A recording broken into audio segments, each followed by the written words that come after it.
शरद मोहोळ हत्या प्रकरणातील मुख्य आरोपीची पुणे पोलिसांनी धिंड काढल्याचा प्रकार समोर आला आहे. या घटनेचा व्हिडिओ देखील आता व्हायरल होत आहे. पुणे शहरात तिघांनी भरदिवसा कुख्यात गुंड शरद मोहोळ याच्यावर गोळ्या झाडून त्याची हत्या केली. या प्रकरणात अनेकांना आतापर्यंत अटक करण्यात आली आहे.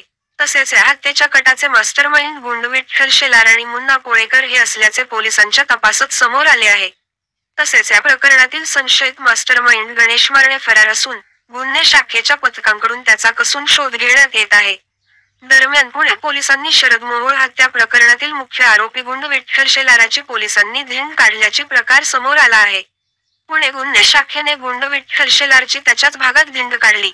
या घटनेचा व्हिडिओ देखील समोर आला आहे. या व्हिडिओमध्ये गुन्हे शाखेचे पोलीस शेलारला बेड्या घालून रस्त्यावरून घेऊन जाताना दिसत आहेत.